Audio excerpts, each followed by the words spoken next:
Tata Sons, one of the largest holding companies in the country, should have ideally been listed by now. It is in the list of Reserve Bank of India's upper layer non-banking financial companies, for which a public listing was mandatory by 30th of September 2025.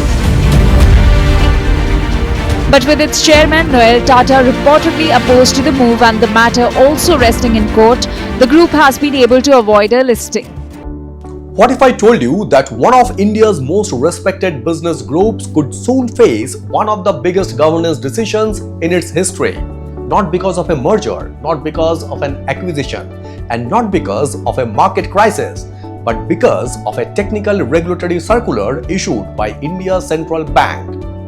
A circular that could potentially reshape the future ownership, governance structure, and transparency framework of the company sitting at the center of a business empire worth more than $300 billion. And that company is Tata Sons. Hi, this is Indraneel and welcome to the Spotlight Media and Technology.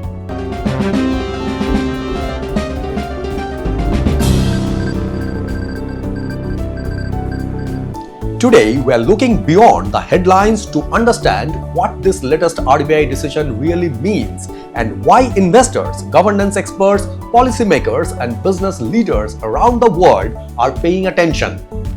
India's central bank, the Reserve Bank of India or RBI, has finalized new rules for identifying what it calls upper layer non-banking financial companies or NBFCs. Under the revised framework, NBFCs with assets exceeding 1 lakh crore can fall into a category requiring enhanced regulatory oversight, including potential mandatory public listing requirements. Importantly, the RBI rejected industry request to raise this threshold to 2.5 lakh crore.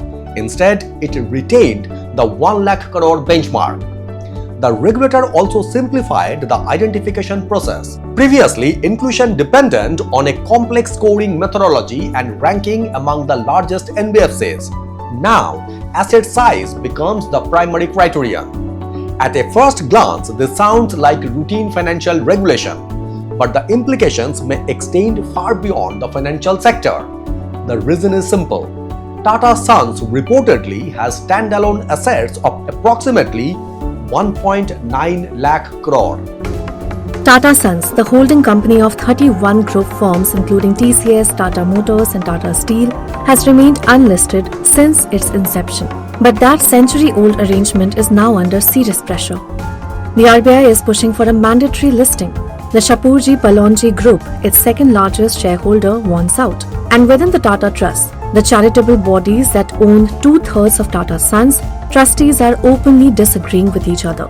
Now, governance advisory firm InGovern has renewed the call, arguing that a company controlling over 25 lakh crore rupees in listed assets simply cannot continue to operate without public accountability. So what exactly is happening and what would going public actually mean for the Tata conglomerate and its millions of shareholders? That places it well above the new threshold. Tata Sons is not merely another holding company. It sits at the center of a global conglomerate spanning automobiles, software, aviation, steel, hospitality, retail, consumer products, electronics, and emerging technologies. The broader Tata Group today carries a combined market value exceeding $300 billion. For years, one key question has remained unresolved.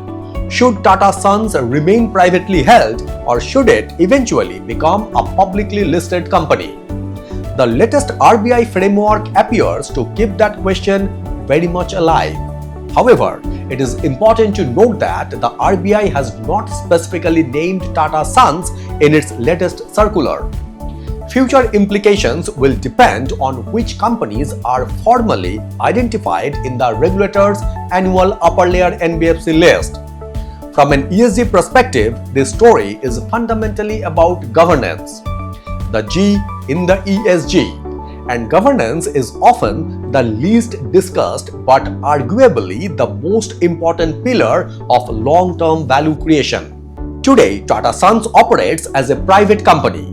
That structure allows Tata Trust, its majority shareholder, to exercise specific governance rights that are unique to the private company framework.